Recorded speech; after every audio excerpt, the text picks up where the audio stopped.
예수 그리스도의 오심을 기억하고 성탄을 축하하는 대강절 둘째 주일을 보내고 있습니다. 오늘 설교는 제가 신혼 초에 있었던 에피소드가 있는데 그걸 잠깐 말씀드리면서 설교를 시작하고자 합니다. 결혼 후에 한 3, 4달 후에 아내가 굉장히 건강하고 활력이 넘친데 피곤하다는 거예요. 그래서 병원에 데리고 갔습니다. 임신 진단을 받았습니다.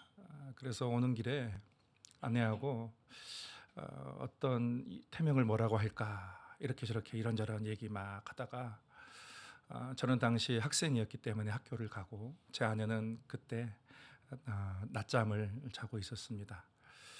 그런데 낮잠을 자다가 그날 아내가 꿈을 꿨어요. 어떤 꿈이었냐면 제가 그때 당시 교육 전도사로 섬기고 있던 교회에 그 예배를 축제 예배를 막 드리고 있는 거예요. 찬양을 열심히 드리다가 담임 목사님이 강대상의 앞에 서더니만 그 수많은 사람 중에 제 아내를 보면서 그 아이는 형통이다 이렇게 하다가 그걸 듣고 아내가 꿈을 깼습니다. 그러면서 그러면 우리가 이 아이를 이름을 태명을 형통이라고 해야겠다.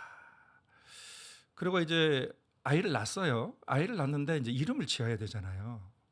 근데 제 성이 이씨라서 이형통 하는 게 좀 그렇게 가지고 좀 세련되게 이름을 바꿔보자. 이거는 우리가 태명과 집에서만 부르는 이름으로 하고 그래서 지금 제 아이의 첫째 아이의 이름이 그렇게 만들어지게 된 것입니다. 저도 여러분도 각자 이름을 지어준 분이 계실 것입니다. 어떤 분은 어머님이 또 할아버지나 할머니께서 지어주신 분도 계실 것이고 또 어떤 분은 그러더라고요. 그 언니가 4살 된 언니가 뭐라고 했는데 그걸 이름으로 했다고 동생 이름으로 했다고 하는 사람도 있고 또 이름을 되게 중요하게 생각하는 분들은 장명소에 가가지고 돈을 주고 이름을 정하는 경우도 있습니다. 또 어떤 분들은 각자 자기가 섬기는 종교의 지도자를 찾아가서 이름을 지어달라 하는 그런 분도 있습니다. 여러분 하나님이 이름을 지어준다면 어떨까요? 성경에는 하나님이 이름을 지어준 사람들이 많이 있어요. 하나님이 아브라함에게 그 아내 사라가 아들을 낳을 것이다. 그 이름을 이삭이라 해라 직접 지어주셨습니다. 그 이삭의 뜻은 웃음이라는 뜻이죠. 또 하나님이 다윗에게 나타나셔가지고 아들을 낳을 텐데 이름을 솔로몬이라 해라라고 그렇게 또 말씀을 해주십니다. 그래서 그렇게 솔로몬이 됐습니다. 이 외에도 성경에서는 하나님의 이름을 직접 지어준 사람들이 많이 있습니다. 아담의 뜻이 사람이라는 뜻이고 이스마엘, 이스르엘, 로르하마 그리고 세례 요한 이런 거 다 하나님이 직접 지어주신 이름들이에요. 또 그 이름을 이전과 다르게 약간 좀 이렇게 개명을 해주신 경우도 있어요. 야곱을 이스라엘이라고 하고 아브라함, 사레, 사라, 사울, 바울 이렇게 이름을 개명해 주신 경우도 있습니다. 오늘 본문은 예수라는 이름이 어떻게 만들어지게 됐는가에 대한 그러한 배경을 우리에게 설명을 해주고 있습니다. 마리아와 요셉이 약혼을 했습니다. 약혼을 했는데 동거는 하지 않았습니다. 이게 이스라엘의 결혼의 그 관습인데 이스라엘은 그 당시 이스라엘은 대개 중매로 결혼을 했어요. 중매로. 그래서 중매로 만나가지고 결혼하기로 결정을 하게 되면 1년 동안 기간을 둡니다. 그래서 약혼을 하고 1년 동안 동거하지 않은 상태에서 각자 자신의 삶을 살게 돼요. 그리고 결혼을 1년 동안 준비하게 됩니다. 동거는 하지 않습니다. 그런데 지금 마리아가 임신을 하게 된 것입니다.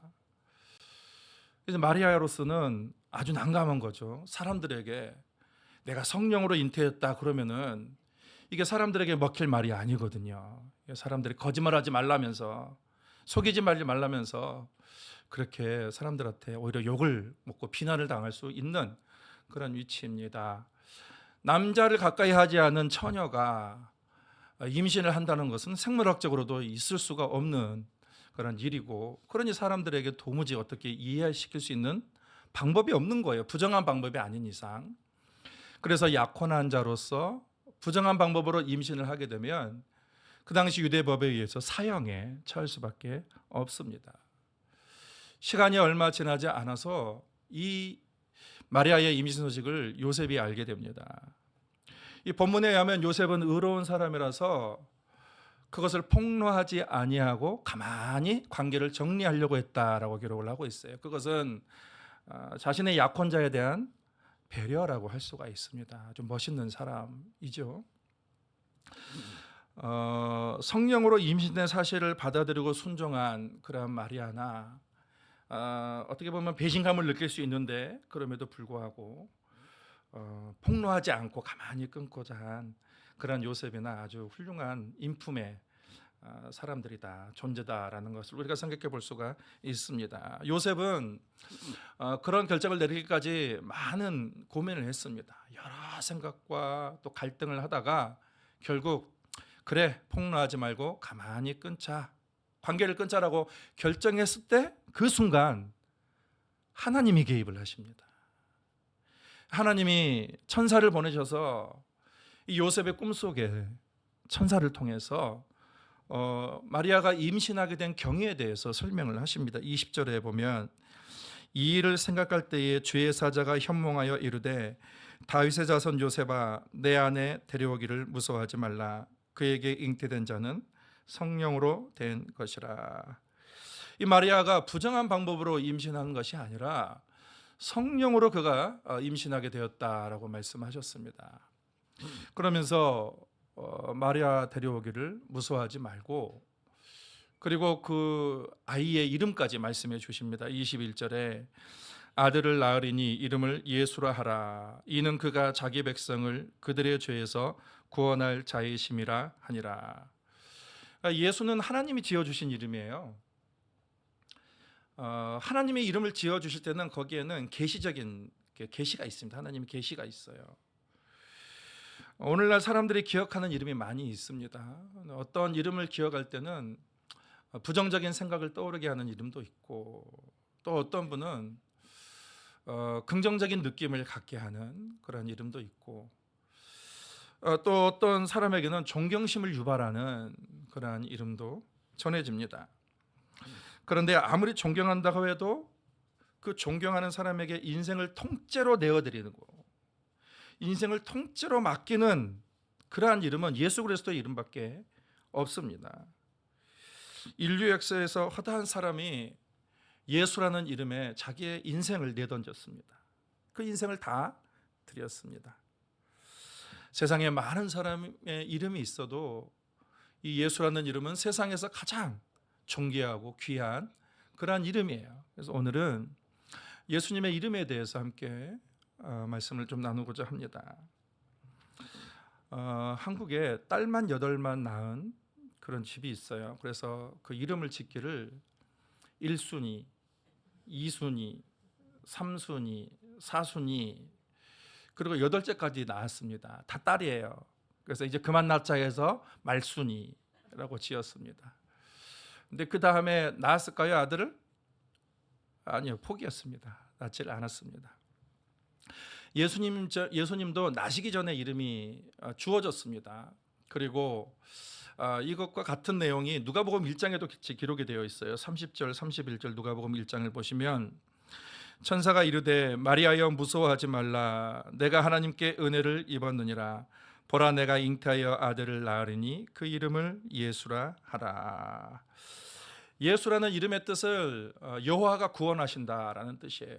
헬라어로 이에수스예요. 이에수스 헬라어로. 이것을 한글로 예수라고 하는 것입니다. 히브리어는 예슈아라고 하기도 하고 여호수아라고도 부르고 또 호세야라고도 부릅니다. 당시 구약 시대 때에 예수라는 이름은 흔한 이름이었어요. 그리고 예수님 당시에도 많은 사람들이 이 이름을 가지고 있었습니다. 누가복음 3장 29절에도 보면 예수님의 족보에 예수라는 이름이, 족보에 예수라는 이름이 또 따로 등장하기도 하고, 그리고 우리가 봤던 사도행전에서도 예수라는 이름이 등장하고 서신서에서도 동일하게 그 이름이 등장합니다. 근데 하나님은 왜 그 이름을 예수라고 하셨을까라고 우리가 질문을 던졌을 때에 한 두 가지 정도를 추측해 볼 수가 있습니다. 예수 이름의 친근함입니다. 친근함. 많은 사람이 예수라는 이름을 가지고 있고, 예수는 우리와 멀리 계시지 않고 친근하고 가까이 계신 분이다라는 것을 의미할 수도 있고, 또 하나는 예수의 이름 자체에 메시아라는 계시가 있습니다. 그래서 우리를 구원하신다. 하나님은 천사를 통해서 이 예수라는 이름의 뜻까지 직접 알려주셨습니다. 그래서 예수라는 이름은 모두에게 가장 친근하면서도 가장 위대한 이름인 것이죠. 먼저 예수의 이름에는 권세가 있습니다. 여러분, 사람의 이름에도 권세가 있어요. 미국의 대통령 트럼프라는 그 이름에 엄청난 권세가 있습니다. 미국의 국가 원수라는 그러한 권위를 가지고 입법, 외교, 군사, 인사, 행정, 그 밖에 모든 많은 권위들, 엄청난 권위가 그에게 주어졌습니다. 굳이 대통령이 아니더라도 한 사람의 경제인이라는 그 일론 머스크라는 사람이 재산이 700조라고 합니다. 내년에 우리 그 대한민국 정부 예산이 726조예요. 그러니까 이 한 사람의 재산이 한 나라의 1년 예산만큼 어마어마한 그런 재산을 가지고 있어요. 그런데 이 사람이 미국의 경제, 기술, 교육, 정치 전반에 걸쳐서 영향력을 행사할 수가 있습니다. 사람의 이름에는 각각의 가진 권세가 있습니다. 예수님은 어떤 권세를 가지고 계시는가? 마태복음 28장은 다음과 같이 증언하고 있습니다. 예수께서 나와 말씀하여 이르시되 하늘과 땅의 모든 권세를 내게 주셨으니. 예수님은 하늘과 땅의 모든 권세를 가지셨다. 그런데 예수님이 말씀하시기를 아버지 하나님이 내게 맡겨주셨다라고 말씀하고 있습니다. 온 우주의 모든 권세를 주님이 가지고 계신다. 그것을 말씀해주고 있습니다. 빌립보서 2장에도 9절부터 11절까지 이렇게 말씀하고 있습니다. 이러므로 하나님이 그를 지극히 높여 모든 이름 위에 뛰어난 이름을 주사 하늘에 있는 자들과 땅에 있는 자들과 땅 아래에 있는 자들로 모든 무릎을 예수의 이름에 꿇게 하시고 모든 입으로 예수 그리스도를 주라 시인하게 하여 하나님 아버지께 영광을 돌리게 하셨느니라. 예수의 이름의 권세는 하늘에 있는 자들과 땅에 있는 자들과 그 지하에 있는 땅 속에 있는 자들 모든 그 위에 있다. 그 권세가 있다라는 것입니다. 모든 무릎을 예수 이름에 꿇게 하시고, 그래서 모든 사람들이 예수님 앞에 경배하고 무릎 꿇고 예수님께 수종 들고 복종하는 그러한 위치에 있다라는 것입니다. 그러면서 또 말씀하시기를 모든 입으로 예수를 주라 시인하게 하셨느니라. 여러분, 이 주라는 것이 라틴어로 도미누스라는 말입니다. 도미누스, 주인, 주권자라는 뜻이에요. 도미누스. 초대교회 때 그리스도인들이 박해를 많이 받았습니다. 왜 박해를 많이 받았냐면 그 당시 로마의 황제는 사람들에게 자신을 도미누스라 부르라고 했습니다. 온 땅의 통치자, 온 땅의 주권을 가진 사람이라고, 내가 이 세상의 주인이다라는 그러한 의미로서 이 사람들에게 자기를 그렇게 도미누스라 부르고 숭배하도록 그렇게 강요를 했습니다. 그런데 그리스도인 입장에서 봤을 때는 이건 도무지 있을 수 없는 일이에요. 세상의 도미누스는 유일한 예수 그리스도 한 분밖에 없는데 저 황제라는 유약한 사람이, 연약한 자가 지금 자신을 그렇게 부르라고 하니 그리스도인에서는 양심적으로 도저히 부를 수 없는 거예요. 아니 형식적으로라도 좀 나를 자기 안위를 위해서 형식적으로라도 좀 그렇게 불러주기를 그렇게 바라는데도 그럴 수 없다라는 거예요. 어떻게 사람이 위대하신 그 하나님의 자리에 오를 수가 있다는 것입니다.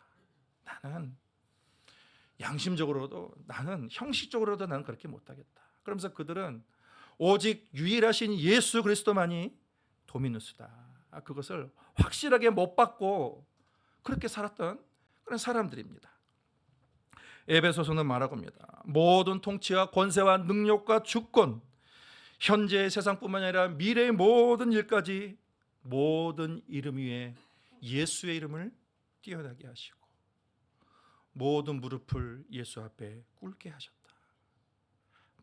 모든 권세자들로부터 주님께 경배하게 하셨다, 엎드리게 하셨다라는 것입니다. 여러분, 부모는 가정을 다스릴 권세가 있습니다. 그리고 한 회사의 회장은 그 회사를 운영할 권세가 있어요. 그리고 대통령은 한 나라를 통치할 그런 권세가 그에게 주어져 있습니다만, 그러나 예수님은 온 세상의 최고의 통치자가 되시는 거예요. 모든 각 개인과 나라와 그리고 교회와 온 인류의 모든 최고의 통치자로서의 권세를 가지신 분이 예수 그리스도라는 것입니다. 또 요한계시록 1장 18절에 보면 예수님은 사망과 음부의 권세도 가졌다 말씀하고 있습니다. 예수님은 생명과 사망의 권세도 가지신 분임을 말씀하고 있습니다. 다음으로 예수의 이름에는 능력이 있다라는 것입니다. 사도행전 2장 38절에 보면 각각 예수 그리스도의 이름으로 세례를 받고 죄 사함을 얻으라, 그리하면 성령의 선물을 받으리니라고 말했습니다. 예수의 이름은 모든 사람의 죄를 용서하고 깨끗하게 하는 능력이 있다는 것입니다. 아무리 많은 죄라도, 아무리 씻지 못하는 그런 죄라도 예수의 이름이면 모든 것을 새롭게 하고 깨끗하게 하고 사는 그 능력이 예수 그리스도의 이름에 있다는 것입니다. 국가에 중요한 국경일이 될 때면 특별 사면을 하는 그런 일이 있습니다. 그래서 우리가 광복절 특사라는 그런 이야기도 있습니다. 성탄절에도 특별 사면을 합니다. 죄를 지어서 감옥에 간 사람 중에 모범적인 사람들을 잘 선별해 가지고 그들에게 이렇게 사면을 해주는 일이에요. 근데 여러분, 이것이 굉장히 엄격합니다. 사면을, 특별 사면. 근데 요즘은 너무 남발되는 경우도 있는 것 같지만 그 권한은 대통령에게만 있어요. 대통령만이 사면할 수가 있습니다. 뭐 교도관장도 안 됩니다. 간수도 안 됩니다. 우리 누구의 죄를 사할 수 있는가? 오직 예수 그리스도만이 사람의 죄를 사할 수가 있다라는 거예요. 우리를 모든 무거운 죄, 더러운 죄로부터 깨끗하고 사면해 줄 수 있는 분이 오직 예수밖에 없는 것입니다. 요한복음 3장 16절에 하나님이 세상을 이처럼 사랑하사 독생자를 주셨으니 이는 그를 믿는 자마다 멸망하지 않고 영생을 얻게 하려 하심이라. 하나님의 뜻은 멸망이 아닙니다. 하나님은 세상을 멸망시키길 원하지 않으세요. 그래서 그들에게 생명을 주시기 위해서, 영생을 주시기 위해서 예수님을 우리 가운데 보내주신 것입니다. 그래서 예수 그리스도의 이름으로 말미암아 우리가 사망에서 생명을 얻고 생명을 얻되 더 풍성하게 하는 능력이 예수의 이름에 있다라는 것입니다. 또 우리가 예수의 능력을 간단하게 살펴보면 사도행전 3장의 말씀에 베드로와 요한이 기도하다가 평생 나면서부터 하반신 마비 장애를 가지고 걸어보지 못한 사람에게 금과 은은 내게 없으나 내게 있는 것으로 내게 주느니 곧 나사렛 예수 그리스도의 이름으로 일어나 걸으라 라고 예수 이름으로 명령했을 때에 그가 걷기도 하고 뛰기도 하면서 하나님을 찬양했다라고 말씀하고 있습니다. 여러분, 예수 그리스도의 이름에는 치유하는 능력이 있습니다. 제가 신학교 다닐 때에 제가 예전에 말했던 조직신학 교수님이 아닌 다른 또 교수님이 계십니다. 이분도 이렇게 조직신학 교수님, 김도훈 교수님이라고. 이분이 신학을 열심히 가르치다가 갑자기 당신 간증 얘기를 하시는 거예요. 어느 날 아내가, 이렇게 젊은 날이죠. 제가 오래전에 이제 신학을 했으니까 젊은 날인데 아내가 갑자기 딱 쓰러지는 거예요. 그래서 뭐 의학적인 지식도 없고 정신을 못 차리다가 갑자기 성령의 감동을 받아가지고 예수 이름으로 치유할지어다 이렇게 막 안수하면서, 그랬더니 갑자기 그 쓰러진 분이 갑자기 정신을 차리고 일어났다는 그런 간증을 한 것을 들었습니다. 여러분, 예수 이름은 치유의 능력이 있습니다. 요한복음 14장 14절에 보면 내 이름으로 무엇이든지 구하면 내가 시행하리라 라고 말씀하셨습니다. 여러분, 예수 이름은 무엇인지 구하면 그것이 시행되는 그런 능력이 있습니다. 그리고 우리가 사도행전 16장을 보면 이 바울이 복음을 전하다가 귀신 들린 여종이 계속 복음을 전하도록 방해를 해요. 방해를. 복음을 전해야 되는데 방해하니까 복음을 전할 수가 없어요. 그래서 바울이 나사렛 예수 그리스도의 이름으로 명하노니 더러운 귀신아 그에게서 나오라 라고 명령하자 귀신이 그에게 나와서 그가 정신을 차렸다라고 그렇게 말씀하고 있습니다. 여러분, 예수 이름의 권세는 모든 문제의 해답이 되는 것이에요. 예수 이름으로 죄사함을 얻고, 예수 이름으로 영생을 얻고, 예수 이름으로 천국을 얻고, 예수 이름으로 치유를 바라고, 예수 이름으로 마귀로부터 자유를 얻고, 예수 이름으로 평안을 누릴 수가 있는 것입니다. 여러분, 저는 예수의 이름의 능력을 많이 체험을 했습니다. 그 중에 하나가 제 마음에 정말로 억눌리고 굉장히 우울하고 압박되고 불안했을 때에, 그러면 그때 저는 예수 이름으로 그런 불안증을 쫓아내버립니다. 그러면 마음이 평안해져요. 마음이 평안해지면서 그 스트레스로부터 자유함을 얻을 수가 있고 마음의 평강을 얻을 수가 있습니다. 여러분, 모든 만병의 근원은 스트레스예요. 스트레스. 그러니까 여러분 안에 여러분을 짓누르는 그런 강한 스트레스가 있으면 예수 이름으로 쫓아버려요. 그리스도의 평강이 자리 잡도록 하는 것입니다. 여러분, 예수 이름에 인생의 해답이 있습니다. 그리고 우리는 그 이름의 능력을 믿어야 되는 거예요. 중요한 것은 예수 그리스도의 이름을 능력을 믿는 것입니다. 그 능력을 우리가 믿음으로 사용을 해야 되는 거예요.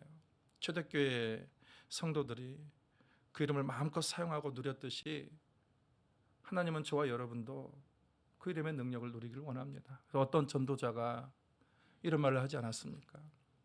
만약에 여러분의 가운데, 여러분의 가까운데 HSBC 은행이 있다.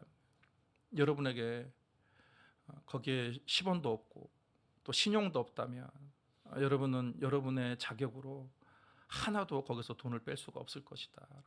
그런데 어떤 사람이 대부호가 1,000억 원을, 몇 천억 불을 있는 대부호가 당신에게 블랙카드를 주면서 이거 내 이름으로 한 거니까 마음대로 쓰라 라고 하면 그거 마음대로 그 이름으로 당신이 돈을 빼서 사용할 수 있을 것이다. 천국도 이와 같다라고 얘기했습니다. 천국도. 예수께서는 무제한의 축복과 은혜와 은사와 보화들을 천국에 그렇게 가지고 계시는데, 그런데 그 예수님께서 우리에게 예수의 이름이라는 그 카드를 주셨으니 그 카드를 사용하기만 하면, 나는 신용이 안 돼요. 저와 여러분 신용이 없습니다. 천국에. 그래서 우리의 이름으로는 하나도 주님의 은혜를 우리가 얻을 수가 없습니다만 예수님의 신용은 최고입니다. 그래서 예수님의 신용으로 천국 문을 두드리면 이 천국의 각양 은사와 하늘의 모든 신령한 좋은 것들이 그에게로 주어질 것이다. 그렇게 말씀하신 것입니다. 물론 우리가 예수 이름을 부적처럼 사용해서는 안 됩니다. 믿음도 없이 부적처럼 사용하는 것은 오히려 예수 이름에 흠을 내는 것입니다. 흠집을 내는 거예요. 그리고 망령되이 일컫는 것입니다. 예수께서는 너희는 하나님의 영광을 위해서 살아라라고 말했습니다. 하나님의 영광을 위해서 그 이름을 사용할 때, 그래서 뭐라고 말씀하시면 사도 요한도 그의 뜻대로 무엇을 구하든지 이루리라 라고 말했어요. 그의 뜻 안에서, 그의 뜻대로라는 것입니다.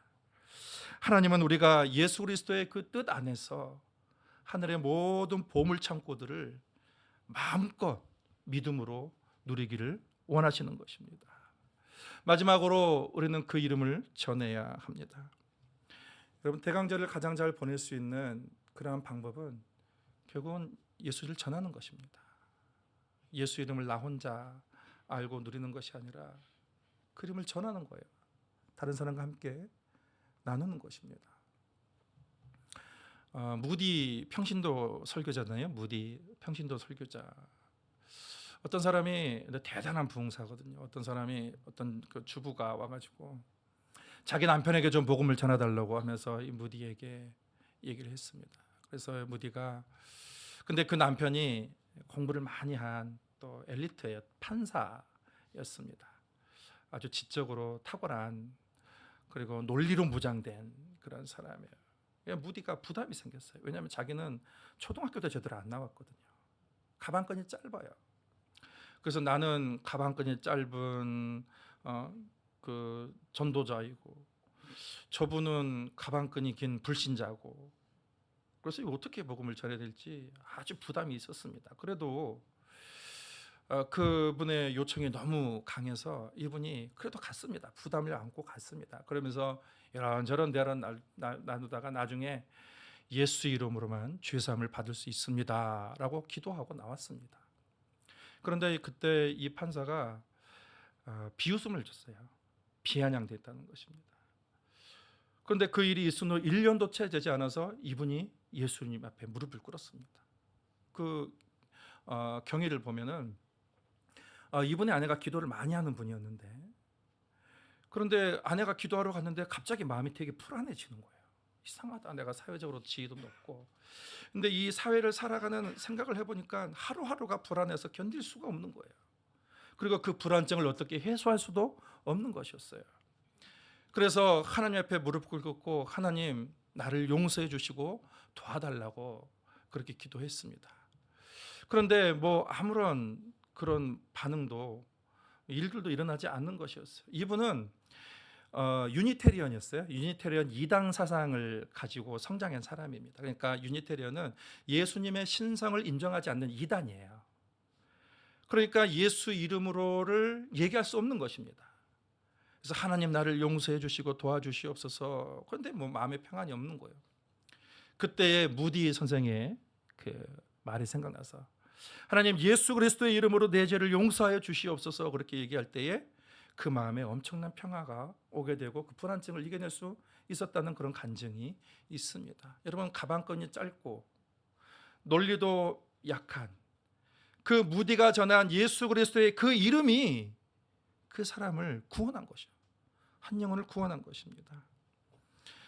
하나님이 우리에게 예수 그리스도의 이름을 주신 이유는 여러분이 그 이름의 권세와 능력을 마음껏 누리게 하기 위한 하나님의 배려와 뜻이 있습니다. 근데 그것이 끝이 아니에요. 이제는 세상에 나가서 예수 그리스도의 이름을 전하라는 그런 하나님의 뜻이 있는 거예요. 너희는 만민에게 나가서 복음을 전파하라. 내 이름으로 귀신을 쫓아내며 내 이름으로 그리고 마귀가 쫓아갈 것이다. 병든 자가 치유될 것이다. 그렇게 말씀을 하셨습니다. 여러분 예수의 이름에 죄사함을 비롯한 모든 해답이 있습니다. 예수 이름의 능력을 믿으시고 그리고 그 능력을 사용하고 누리시며 듣든지 아니 듣든지 사람들에게 복음을 전할 수 있는 그런 대림절이 되기를 바랍니다. 예수의 이름이 나를 살리고 이웃을 살리는 그런 역사가 우리를 통해서 나타나기를 예수님의 이름으로 축복합니다. 예수 이름의 능력이